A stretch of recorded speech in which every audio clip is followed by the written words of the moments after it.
The best part is the cilantro and the avocados. Grilled chicken, tomatoes, lettuce, some tortilla chip crisps. It's basically like an orgasm in your mouth.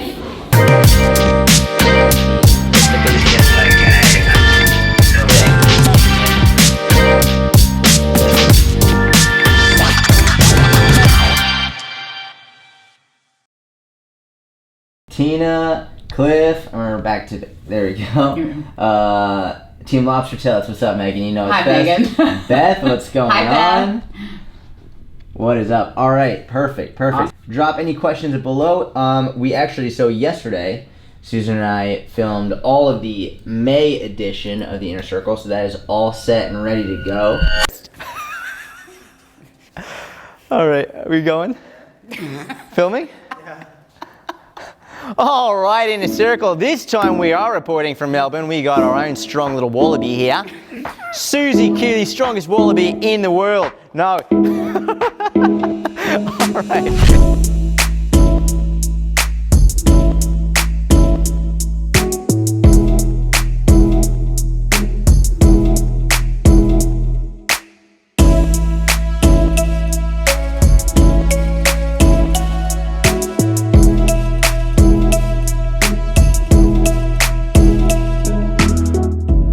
Megan, I recently realized that I'm getting more lax with the monthly workouts. I was super focused during the deadlift domination because I had an end goal that I was working towards, which is really good to realize. But with the monthly workouts, the goal is not so clear. Would you recommend that I make a monthly goal or focus for the monthly programs? What do you think? Yeah. If you work better with a monthly goal, then absolutely pick a monthly goal. Whatever that is, you know, for you, because you crushed deadlift domination when you did it, Megan. Yeah, if you're driven by a goal, absolutely. I think, and this is something Susan and I definitely talk about a lot in terms of the value of a goal. The value of a goal in terms of mental, the mental aspect of it and the emotional aspect of it, and having more motivation. I think, Megan, that's what you figured out, is when you have a clearly defined goal, it makes it way better. It's sort of like why I'm doing the 90-day challenge. Like, I have a clear defined goal for the 90 days. And that's why we always talk about picking one thing. Pick one thing for 30, 60, 90 days and focus on that. Is one thing Rico and I were texting about last night. One thing I want to try after this 90 days is up. It's like, and this is the goal stacking method. You pick one thing for 90 days and then another thing for 60 days or whatever it is, and just focus on that one thing. Because when you focus on one thing, then you can put all of your effort and motivation into it. And then when the time period is up, now all of a sudden you either, if you want to continue with that one thing, you can, or you can switch to something else. I think we have it at 8 is when we have the room. Okay. And we'll have like a registration table outside of the room, and I'm gonna ask everyone to check in, and I'll have a list for you and name tags I'm having made for everybody, just so we have everybody's names. It's gonna be Yeah. And that's for me. I may be sending you, when I get the name tag template, the merge for the names. Is there a fee? Are people paying? No, they're not paying. They just have to be members. And so like, if they're coming and they're not a member, then like they have to then be a member.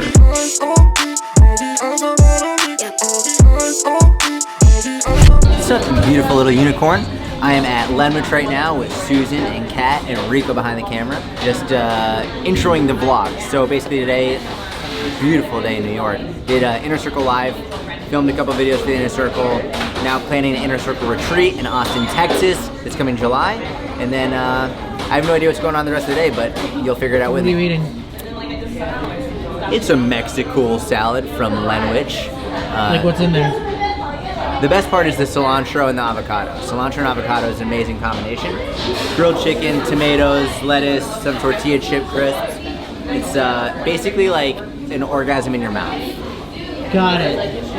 In salad form. In salad form. Where are we at? I don't know the name of it, but it's like a very famous Italian coffee shop. What are we getting here? Or what are you getting? I'm gonna get a cappuccino. It's super nice. All right, so last time you saw me, pretty sure I was speaking Italian with Rico. No, we were at the coffee shop. We were at the coffee shop? Yeah. Really? You did a video of me there? Yeah. Okay. All right, I'm about to head home. Just spent some time with Rico and Mike. Watched a movie. It was phenomenal. Gonna see you tomorrow. But really quick, just off the top of my head, I just got a comment on my Instagram and I want to discuss it really briefly. And basically, the guy watched the video of me being Kenzie Morgans, had this blonde wig on, and he was like, man, it's really sad that you have to do this stuff to get views. And he's like, you're a man. You should act like a man, and a man never dresses like a woman. It struck a chord with me because this is a big topic in society right now. You see this in politics a lot. You see this idea of like toxic masculinity. You see this, and that's one end of the spectrum. And then the other end, you have someone like this being like, be a man. A man doesn't dress like a woman. And it, like, I think on either end, you know, the like be a man side, and then also the toxic masculinity side, it can go too far in either direction. My response to him was to the effect of, listen, man, number one, I think it's personally more sad to be spending your time on someone else's Instagram spreading hate, dropping shade like this, rather than trying to do something positive and spread love. But number two is, and this is for, I think the majority of my audience is more women, more female. But for the men who are watching, I think it's really important to spread the message that a man isn't someone who, it has nothing to do with how you dress. Being a man has nothing to do with what you wear. Being a man has nothing to do with how you speak. Being a man, in my opinion, has more to do with how you present yourself and what your goals are, and doing everything in your power to make the world around you a better place. And that's not even just being a man, that's just being a good person, right? And I think a lot of times in society right now, we're doing a lot to separate by gender. We're being like, well, this is what a man does, this is what a woman does. It's like, what about just good people? Like, this is just what good people do. Good people spend their time bringing other people up. Good people spend their time helping other people succeed. Good people spend their time doing everything in their power to make others around them better, not only because it makes others around them better, because it makes yourself better. I think we spend way too much time debating the semantics of good and bad based on gender, based on race, based on all this stuff. Why don't we just judge a person based on their morals, based on their character, based on their actions? It's a little rant, a little political rant on that front, but it struck a chord with me because it's like, who the fuck are you to tell someone that they're a good man, or not being a good man, or they're a bad man? Like, don't tell anyone who they are. Let them show you who they are. That's what's most important. So I'm gonna see you tomorrow. I've never used these faces before. Glasses, because it has I have the mustache. Oh my god.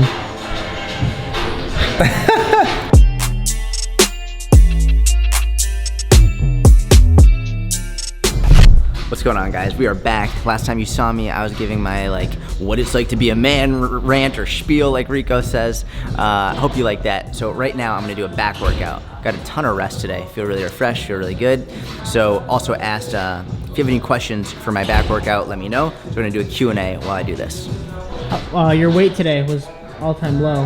Yeah, today weight was 138.8, which candidly, I was pretty surprised because I haven't been as meticulous or as on point with my diet between Passover, travel, and also I got to a point where I'm like not really that interested in losing much more weight. Like I'm sort of like, I don't want to go that much lower. I just like feel that way. So overall, like really good progress. And I'm getting to the point where I look in the mirror and also where I feel just in terms of my energy and where I'm at, like I want to go more towards a muscle building phase. Number one, like you're just tired of being so meticulous with your food. And number two, and I wasn't even that meticulous to be fair, where you're just like, I want to eat more and I want to just feel more full like in your muscles, and you want to like have more energy when you work out. So I'm just sort of at that point.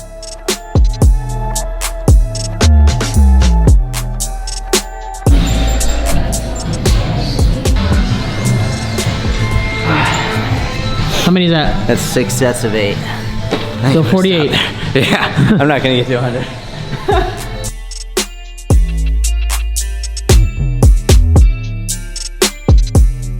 How you doing? I'm good. How was dinner? So real quick, I wanted to check because this coming week, he's going to San Francisco on Monday, right?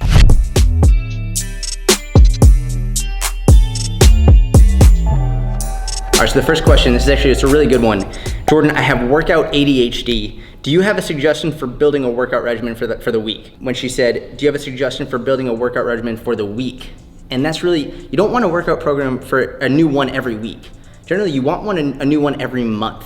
okay? And so when I write programs for the Inner Circle, they get one new program every month, one new comprehensive strength program. So you have the option between training 3 times a week and training 4 times a week, and you follow that same plan for a month straight. Then you get a new one the next month. And when you do that month after month after month, you find what training programs, what workouts, what exercises, what sets and rep schemes work best for you, and you find which ones don't. But if you're going in doing a new one every week, or if you're changing it every single time you go to the gym, you have nothing to base your progress off of, or your lack of progress off of, and so you're getting frustrated and you have no idea what to do. So I would say follow one program for a month at a time. And listen, you could find free ones on Google. You could hire a one-on-one coach. You could join the Inner Circle, which is super cheap. It's $24.99 a month. So you can go in, keep doing whatever random thing you want to do, but a free program that you'll get on Google that you do consistently will work better than doing one that you're just sort of making up every single day, all right? So just do something consistently, because something consistent is always better than something that's okay, like it's decently designed, consistently followed, will produce better results than something that's perfectly designed, inconsistently followed.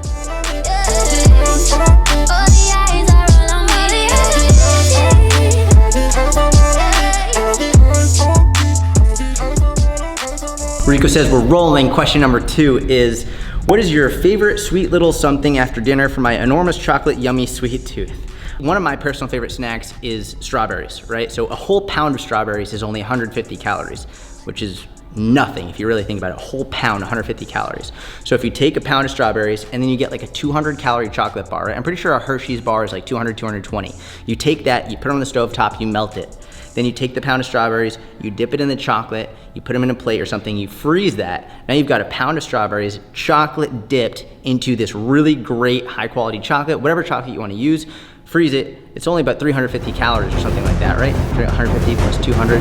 Yeah, 330, 350. It's really not that many calories. It's a really good snack. And let's say you don't want that many calories, cut it in half. Now you've got 150 calories or so, and it's really sweet, really delicious, high quality. And if you want to add some protein to it, put some Greek yogurt onto it as well, and it's done. So give that a shot.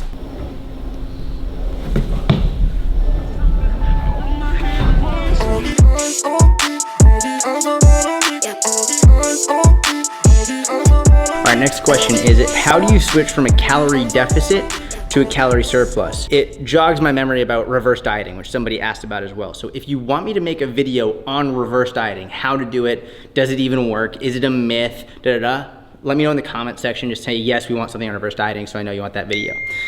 In the meantime, how do you switch from a calorie deficit to a surplus? The way that I generally recommend it is you want to take, when you're in the calorie deficit, you reach the end of your cut. From there, take at least 2 to 4 weeks of just more maintenance. You want to give your body time to adapt to its new norm. Otherwise, you don't give it time to just sit there and just create that new norm. Whether you go into maintenance or you go into a surplus, you're gonna gain weight anyway. It's gonna start coming back on. And so you'd rather do it slowly and controllably rather than going too quickly and then you're not sure how much fat you're putting on. Get an understanding of what your maintenance is and then go into a surplus. All right, next question. Ryan Kassem from the Inner Circle. Always asking the very difficult ones that have nothing to do with fitness. Ryan says, would you rather mistakenly send a naked picture to your boss or to your mother? Basically, this is between Gary Vaynerchuk or my mom. Now I'm gonna have to go with Gary. Gary, I would rather send you the mistaken nude than to my mom. All right, what is the best cardio for fat loss? Joy Beth asked this one.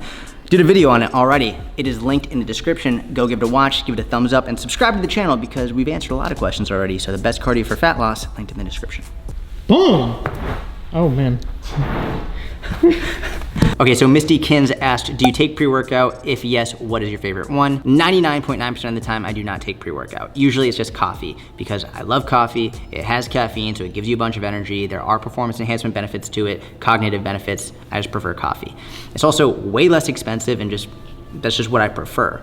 If I'm at the gym and Rico's got it in his backpack and Rico's like, hey, do you want some? Sometimes I will just because I need some extra energy, but I'm not gonna be spending my money on it or devoting too much of myself to it. So 99% of the time it's coffee. All right, so Sarah Thom asked a really good question. She said, I rarely get sore after my back training. Unlike my lower body and my upper body days, what's the deal? So a couple things. Number one is a lot of people, they're not training their back properly and it's hard to develop that mind-muscle connection with your back muscles. So a lot of times what's going on is when people are doing rowing movements, whether you're doing a dumbbell row or a cable row or a lat pull down or a chin up, what they're actually doing is they're using too much bicep. And you can tell that you're doing that when you're rowing. Let's say you're doing a cable row like this, and you're pulling the bar in, you're pulling the weight in, and your shoulder starts to pop forward. You're using too much bicep here, and you're not actually using your back. If you're using your back, it would look like this. So it's the difference between this and this. And an easy way to prevent that is, number one, keep your grip very light. If you're gripping the bar too hard, a lot of times the bicep will come in naturally. So keep a light hook grip on the bar, and then from there, instead of thinking about pulling with your hand, think about pulling with your elbow. So you pull with the elbow, your hand is just hooked, your hand is coming along for the ride, and you do this. That's gonna help you use the right muscles, and you're gonna get a better mind-muscle connection. The other thing is, you just gotta load it up. A lot of people aren't lifting heavy enough. They're being too wussy with their weights. You gotta put more weight on the bar, you gotta lift heavier weight. For whatever reason, when you're doing chest work, shoulder work, leg work, it's easier to load the weight up. For back work, a lot of people don't go heavy enough. So really don't be afraid to put some more weight on, lift some heavier weight, and make sure you're using the right technique. Okay, next question comes from Gabrielle Bailey. She said, what are the effects of intermittent fasting on female hormones? So first and foremost, it's really important for me to say this. I'm not a doctor, I'm not a hormonal specialist, and it is very important, whether it's me or someone else, to preface any information like this that it's not my specialty, and I very much encourage you to speak to a doctor about this first and foremost. That's number one. Number two is, all of the research that I've looked at, I haven't found anything that says intermittent fasting inherently does anything bad to women's hormones. If you think about it, if you're sleeping 8 hours a night, you're intermittent fasting because you're not eating for those 8 hours. That is intermittent fasting. So it's not like increasing your fast by another 2 or 3 or 4 hours would inherently do something wrong to women's hormones. It's just what usually happens is, when some people, they don't respond well to a longer fast, that's when they get increased cortisol, they get a little bit freaked out, they go towards binge eating habits. It's not necessarily that it's inherently women, and it's not necessarily that it's intermittent fasting, because we all fast as long as we take time away from eating, especially when we're sleeping at night. So it's more so that if you don't respond well to a very long fast, a 16-hour, 18-hour, 20-hour fast, that's something that as an individual you have to be aware of, because then it can lead to negative effects. So it's not so much that anything is wrong with intermittent fasting or anything is wrong with intermittent fasting for women, it's how you respond to it as an individual based on how long you're trying to fast.